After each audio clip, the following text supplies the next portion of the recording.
Good afternoon. It is June 30th, 2021, and here we are talking about Invest 97L.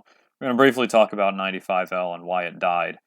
But as always, these are just my thoughts, and you should always refer to the National Hurricane Center, National Weather Service, and your local officials for all the latest information regarding your area. This is a big picture forecast, and your local officials and all the official information should be in the hands of the people who are official forecasters.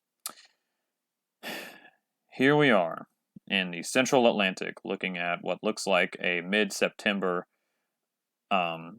central Atlantic right now. We have two prominent tropical waves, one of which has died here in Invest 95L and is no longer expected to develop. Its development window has expired.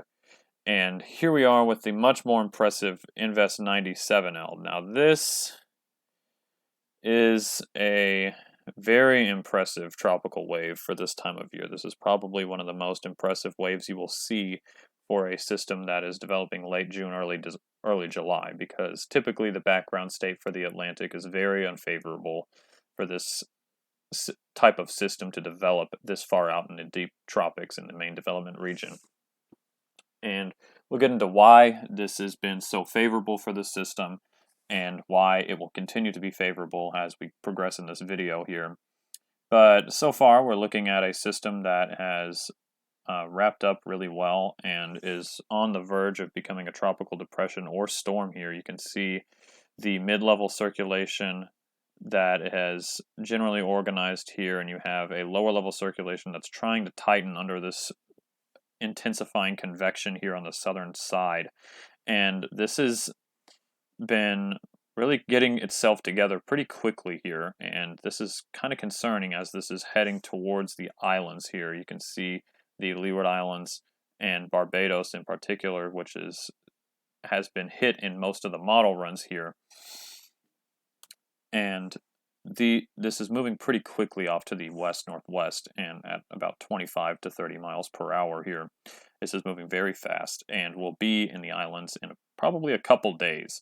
So if we look closer at the system, you can see a couple of things. You have the stratocumulus clouds to the north here that you're seeing. This is all dry air that you're seeing right here. And a very fine boundary here, very well-defined boundary here of moisture that is out in front of the system. And you have the circulation and the general system back well behind this border between the dry air, because the dry air, if we go to the water vapor imagery, is relatively prominent, but you can see here that this is in a pretty nice moisture pocket here, and will continue to be in that moisture pocket because there is no flow out of the southwest pushing this dry air into the system. You'd have predominantly easterly flow, and all this will continue as the system progresses westward here. And this flow, this is very unusual for this time of year because typically we have a very large trough situated over the eastern Caribbean that is shearing anything that comes into here. And that trough is currently north of 25 north here. You can see the trough is right here.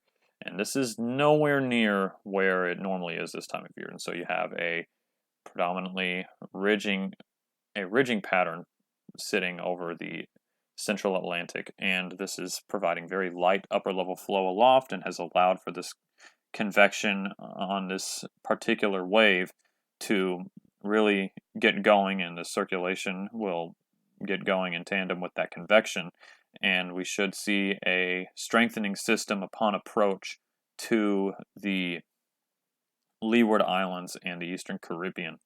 And so if you are in these areas here, you do need to be watching this pretty closely here, as this every single model run, and we'll talk about why these models are doing this, has gotten a little scarier for these islands and for Hispaniola and Cuba down the line. We'll talk about that way later.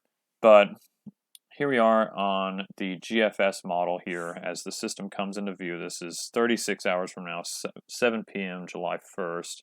That's tomorrow. And you can see the GFS has developed this system into a 995 millibar tropical storm here.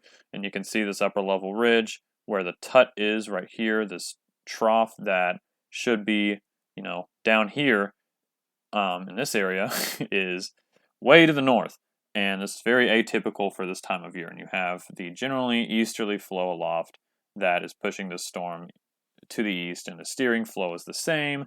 You have trade winds out of the east, and now the upper level flow is in line with that, and so the system is going to not really experience a ton of shear. This is pretty light for this time of year. Now, it's not no shear, but it is still very low and still pretty favorable for continued intensification here.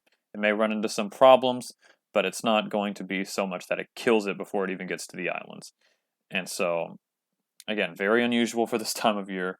Really have not seen something like this for a while. So if you're in the islands, you do need to be watching this pretty closely. I know it's early in the season, and this does not really bode well for the future of the season, but bear with us.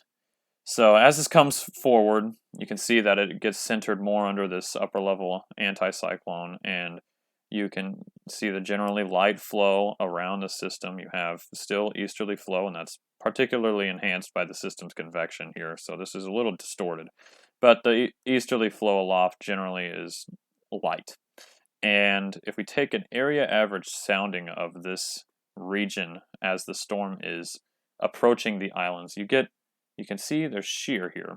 The relative humidity is obviously great for the storm because it's still situated in that moisture pocket. But the reason that there's shear here is because if you look at the lower levels, you can see the winds are stronger here. And that's due to the trade winds that are divergent and are trying to tear apart any weak circulation. I don't think this will have a weak circulation by the time it reaches this region. So that may have a detrimental factor or a detrimental effect on the system, but it will not destroy the system.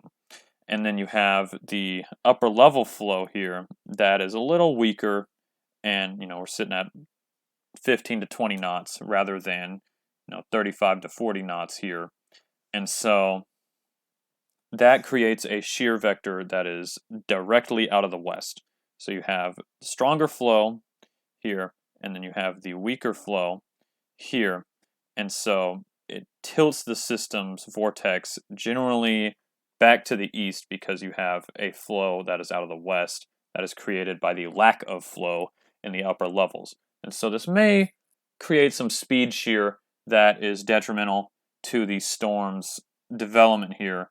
And it's 12 knots, 12 to 15 knots of shear. So it's not crazy. It's not something that will destroy it, but it's also not something that's super favorable. It's in the toss-up region. Mid-grade, mid-level shear is always very difficult to deal with, and it depends on the storm because we've had so many systems that have, defied the forecast odds here and have, strengthened in the face of moderate mid-level shear, but we've had other storms like Renee from last year that have completely collapsed in mid-level shear that has been moderate.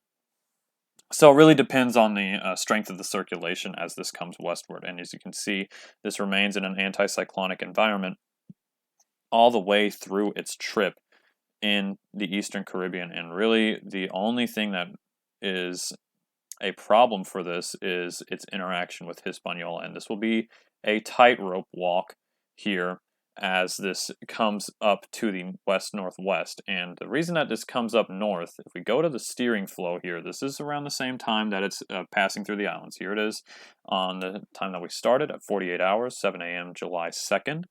And you can see it's approaching Barbados here as what the GFS has it as a minimal hurricane here. So if you are on these islands, you do need to be preparing for something that may be at that strength. These systems tend to be heavily weighted to the north, and so if you are on the north side of the system, you're likely to get gale force winds or, potentially hurricane force gusts if this does actually get that strong. Continue to watch it. But as you can see in the predominant flow here, you have an upper level ridge that is edged out right about over the Bahamas here. I put the edge a little bit to the east just because of the strength of the ridge. The ridge is strongest right here.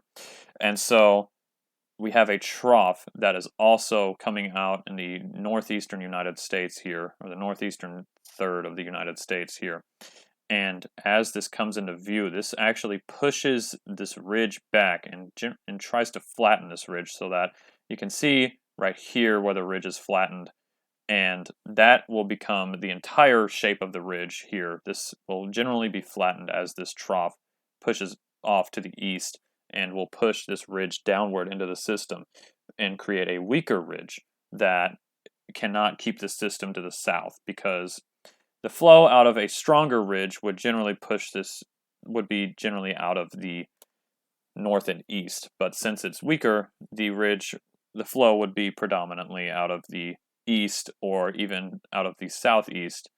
And this is why this is able to gain latitude, because there's a little bit of a hole in the ridge here. And this is going to be a dance. And this is going to be a very dangerous dance here, because if this does not run into Hispaniola, that means that the land interaction that is supposed to weaken it would not happen. And it would be maintaining its intensity. It's still dealing with the speed shear the whole way, but it would not get torn apart. And that means that down the line, if you're in Cuba or even in Florida or the Bahamas or even Jamaica, and quite frankly anywhere along the East Coast, you do need to be watching this, as this is going to be coming up pretty quick. This is 4 days out here, and it's already near Hispaniola. And this, I mean, if you're on the southeast coast, I would be watching this pretty closely here. And some models take it south of Haiti. Some models take it into Haiti. But again, the margin of error, due to the angle of approach, is so small that any small wobble could bring the circulation directly over the mountains of Haiti. This particular part of Haiti has a lot of mountains, and so if it hits, this tip of the peninsula right here, it would tear apart the circulation or severely damage the circulation. And Cuba is also a mountainous island, and if it is able to remain south of these islands for a long period of time, it is not going to deal with anything that is super detrimental and could gradually strengthen as it moves under these islands. And while land interaction would happen, even though it is not actually making landfall on these islands, it would not be land interaction that completely destroys the system, where it would happen if it were to actually run into these islands. And so you have to watch this very fine tightrope walk here that we will be watching as this comes forward. And this is, we're still 4 to 5 days out from this part of its life here. So you can see we're at 84 hours here, and then you go forward, and now we're at 120 hours, and it's still interacting with the land. It's 96 hours. This is 4 days out, and you see we're still dealing with this. And so this is a big ambiguity in the future of the system, and where this goes, because the ridge will be weaker, there is a hole in this general area, and so this would be pushed north somewhere, and it depends on how strong it gets and how it's able to maintain itself. There are a number of things that we still have to flesh out here, but right now our main concern is the Eastern Caribbean, as this is going to be moving into this region within the next couple of days and will blast through this region pretty quickly. But you need to be watching this if you're in the Leeward Islands very closely. You need to be preparing. Go ahead and get everything ready so that you are well prepared for this system. Please stay safe, and please stay tuned to the National Hurricane Center for all the latest information on this system. That's all I got for now. Thanks for watching.